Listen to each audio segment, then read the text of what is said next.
terima kasih atas kehadiran rekan-rekan media bahwa pada hari ini saya dan ada Pak Ferry Udaya dan hadir juga ada Rizky Febian dan Putri Delina ya. Kita ketemu teman-teman media dalam rangka menanggapi pemberitaan-pemberitaan di media gitu ya, yang itu perlu kami klarifikasi dan kami perlu menjelaskan agar pemberitaan-pemberitaan itu tidak merugikan kepentingan dari Rizky Febian, Putri Delina maupun keluarga besar dari Kang Sule.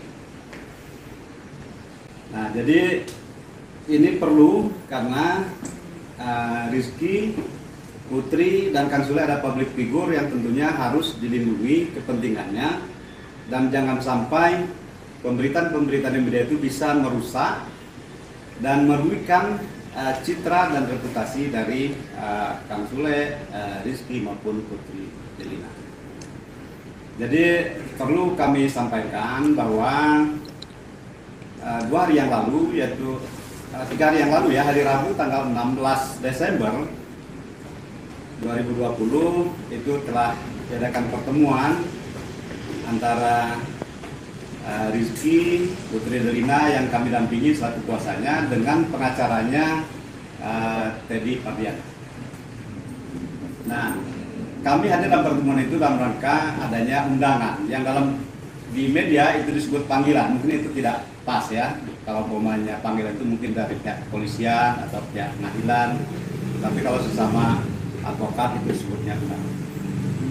Nah, dalam pertemuan itu pihak pengacaranya Teddy itu menyampaikan bahwa 2 hal yang penting. Yang pertama, bahwa Putri Delina ini dianggap mengambil dokumen-dokumen dan perhiasan yang ada di dalam deposit box yang ada di bank swasta di Bandung itu tanpa persetujuan dan izin dari Pak Teddy. Itu yang pertama. Yang kedua, terkait apa yang disampaikan oleh pengacaranya bahwa Teddy Pardian itu meminta haknya selaku ahli waris dari almarhum Lina, yang menurut beliau itu ada harta bawaan yang harus dibagi, termasuk Pak Teddy itu mendapat bagian dari warisan itu. Nah, itu 2 hal itu yang disampaikan oleh pihak pengacaranya. Nah, jadi pada hari Rabu yang lalu kami Rizky, Putri Delina dan langsung hadir di situ sebetulnya mengharapkan kehadiran dari Pak Teddy Pardian biar ketemu langsung. Dan kemudian waktu itu jam 4 kemudian langsung dihubungin yang katanya tidak dapat informasi, tetapi katanya Pak Teddy tidak bisa hadir dalam pertemuan tersebut. Dan kami sebetulnya berharap Pak Teddy itu bisa bertemu langsung dan berbicara langsung dengan Rizky, dengan Putri Delina. Jadi apa yang dipersoalkan itu bisa langsung kita konfirmasi dan bisa kita selesaikan, gitu ya. Nah, jadi mengenai yang pertama dulu. Jadi yang mengenai pengambilan dokumen yang di deposit box di salah satu bank di Bandung. Jadi perlu kita sampaikan bahwa pada saat 40 hari setelah almarhum meninggal, itu Pak Teddy Pardian itu datang ke pengacaranya almarhum Lina, Pak Abdurrahman, di rumahnya.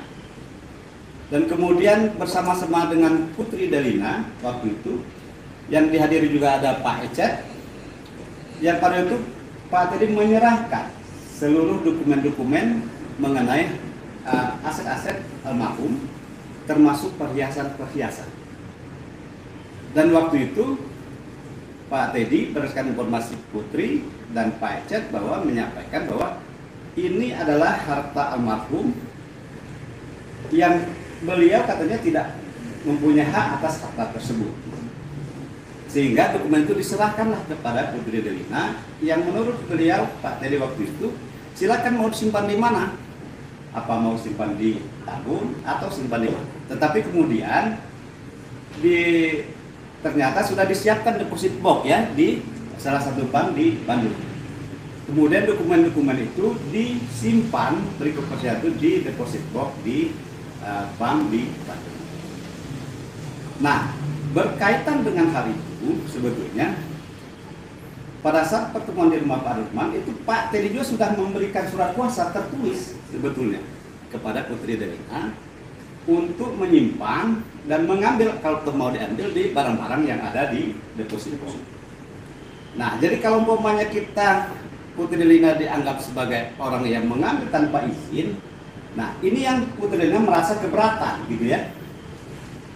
Yang pertama, dokumen-dokumen mengenai aset tersebut adalah jelas milik almarhum Lina yang diperuntukkan buat anak-anak. Itu satu. Yang kedua, bahwa Pak Teddy juga sudah memberikan kuasa, silakan untuk mengambil, dan kuncinya juga ada di Putri Delina satu. Yang satu juga ada di Pak Teddy Pardiana, gitu ya.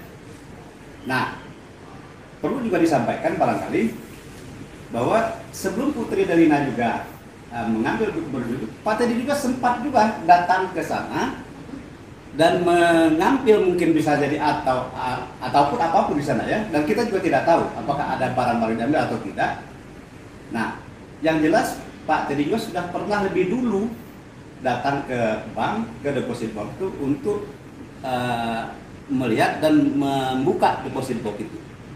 Itu informasi yang kami terima dari pihak Putri Delina. Nah, jadi kami tegaskan bahwa tidak ada perbuatan melawan hukum yang dilakukan oleh Putri Delina. Jadi penegasannya itu harta-harta itu adalah harta almarhum yang dibeli oleh Kang Sule ya. Sekali lagi, harta-harta tersebut adalah dibeli semasa pernikahan dengan Kang Sule dan hasil jerih payah dan keringatnya Kang Sule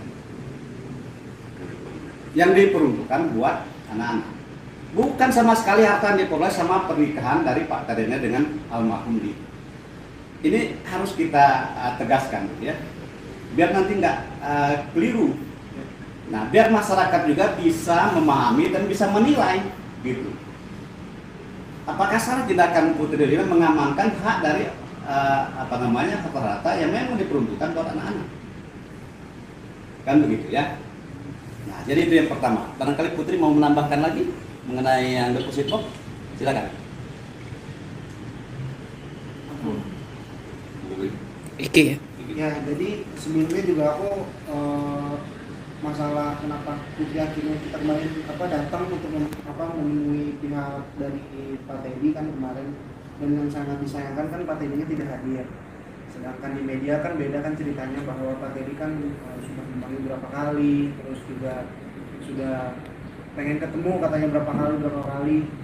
Dan kemarin ketika ketemu pihak dari Pak Teddy juga saya menyampaikan ke mereka bahwa saya bukan tidak ingin ketemu, bahkan karena Putri dan Niki juga kan punya kegiatan, terus juga kita kan juga kegiatannya memang ada yang dengan waktu yang panjang, terus yang kadang ada dengan yang berhubungannya dengan kontrak. Jadi kita bukan sama sekali menolak ataupun tidak mau bertemu saat itu. Dan yang sangat disayangkan saat kemarin ketemu kan Pak Teddy-nya nggak ada. Ya, satu itu. Terus juga yang permasalahan yang deposit bank itu, aku kemarin ngobrol sama Putri bahwa memang ketika saat dulu ketemu dengan Pak Rahmat, memang dia sudah ngasih sama surat kuasanya juga. Dan sebelum Putri ada kegiatan untuk datang ke bank, ke tempat deposit itu tuh, dari pihak bank bilang sudah ada 2 kali aktivitas Pak Teddy datang ke bank tersebut. Dan untuk menanyakan perihal surat kuasanya, ketika penyerahan pun surat kuasa itu sudah ada di surat-surat itu ya, di dalam safety box. Setelah Putri ada kegiatan ke sana, ternyata di safety box itu yang namanya surat kuasa itu tidak ada. Itu satu yang pastinya juga jadi pertanyaan buat kita. Oke. Berarti ada kekecewaan nggak sih dari Pihak Putri dengan Aiki sendiri nih? Kekecewaan dari statementnya? Satu, kalau kekecewaan pasti ada ya, karena kenapa tidak bisa diobrolin atau nggak dibicarakan secara baik-baik gitu. Karena kan mereka berkorban juga di media bahwa katanya kita ini masih keluarga, katanya tuh, bahwa apalagi ada ikatan dari media bintang. Tapi yang sangat disayangkan juga mereka berkuar-kuar di media dengan, menurut saya, beberapa statement dari mereka yang memang kurang pas dan menurut saya tidak seperti itu adanya gitu. Kayak contoh dengan pembahasan ke Putri bahwa Putri apalah gitu, Putri mengambil terus dengan bahasa-bahasa yang kurang mengenakan ya dari pihak lawyernya.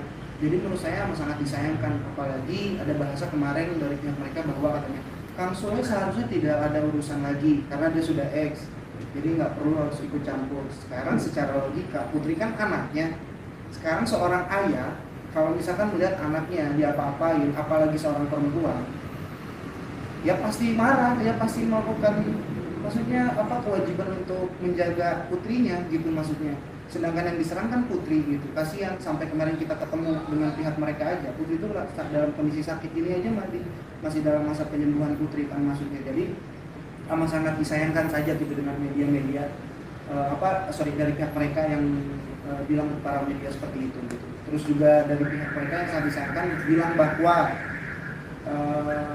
Dede Bintang tidak pernah diberikan perhatian peduli dari anak-anaknya dan juga kasih sayang, dan bahkan bilang dari pihak lawyernya ada statement bahwa dia selama sebulan tidak pernah dikasih nafkah itu tidak pernah ada katanya gitu. Nah saya juga kenapa dari kemarin saya dikejar-kejar oleh wartawan, saya nggak pernah mau bilang karena saya tuh masih ada di satu sisi ingin menghargai seorang Pak Teddy saat itu. Dan ketika melihat statement itu saya sedih sebenarnya gitu ya, karena di gimana pun Dede Bintang itu adik saya gitu, adik Putri. Dan kalau ngomongin tidak ada perhatian, saya masih banyak bukti gitu ya. Jadi kayak misalkan ini dari sisi aku waktu itu Dede Bintang itu diurus sama istrinya Pak Ecet, dan Pak Ecet itu adalah orang yang sehari-hari saat itu ada sama almarhumah mama, dan ini orangnya ada di sini juga. Dan saat itu istrinya Pak Ecet pun tektokan sama aku tentang masalah ngurus Dede Bintang. Dan kalau misalkan di media bilang bahwa tidak pernah ngasih segala sesuatu, aku cuma bisa senyum aja, karena kalau menurut aku ketika kita memberikan hal kebaikan ke seseorang tidak harus dipublikasikan kalau menurut aku. Dan saat itu kondisinya juga Dede Bintang kan bukan sama ada dengan Pak Teddy, mungkin dia nggak melihat ataupun tidak tahu, tapi bukti dan juga orangnya masih ada, istrinya Pak Ecet, bahwa aku bilang bahwa kalau ada kebutuhan apapun aku kasih. Bahkan istrinya Pak Ecet pun sampai menangis saat itu karena selama 1 bulan puasa ya Pak, selama 1 bulan puasa itu Pak Teddy jarang datang. Terus juga istrinya Pak Ecet cerita bahwa Dede Bintang sepertinya nggak diurus seperti itu gitu. Dan kalau dari pihak Putri juga, Putri selalu datang. Bahkan aku tahu ketika Putri kalau selalu datang ngurus Dede bayi, Dede Bintang sana, bahkan beberapa minggu setelah almarhumah nggak ada juga sempat kita bawa ya kayak ke Bekasi, ke Bandung juga, di Bandung ke Bekasi untuk kita urus di sana. Itu juga atas perizinan dari Pak Teddy juga. Jadi kalau misalkan di luar sana ngomong bahwa dari pihak Iki dan Putri tidak ada perhatian, itu amat sangat disayangkan. Maksudnya kayak jadi pembohongan ke publik gitu maksudnya. Dan dari Putri ketika ke Bandung gimana tuh sama Teh Dewi ya? Teh Dewi itu siapa? Adiknya Om, diurus sama adiknya Om beberapa kali Dede Bintang, dan itu setiap hari Minggu ya, setiap Jumat atau sampai Minggu tuh Dede Bintang selalu ada di rumahnya dan selalu minta juga Putri untuk mau popok, mau susu dan semua itu ke Putri. Bahkan Putri juga bilang kalau misalnya ada apa-apa langsung minta ke Putri. Dan Om itu kayaknya emang nggak tahu sama Om. Tapi Putri sendiri ada kasih bulanan nggak sih buat Dede Bintang, maksudnya untuk popok, susu segala macam? Nah aku juga mau membahas itu tuh. Kalau masalah dengan dia ngopoknya ya di media bilang bahwa seharusnya ada peduli segala macam.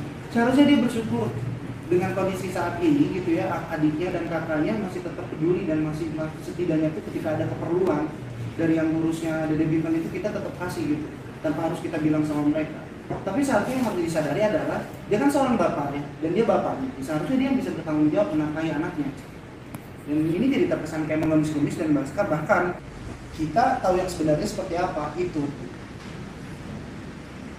Tapi saat beredar di media perihal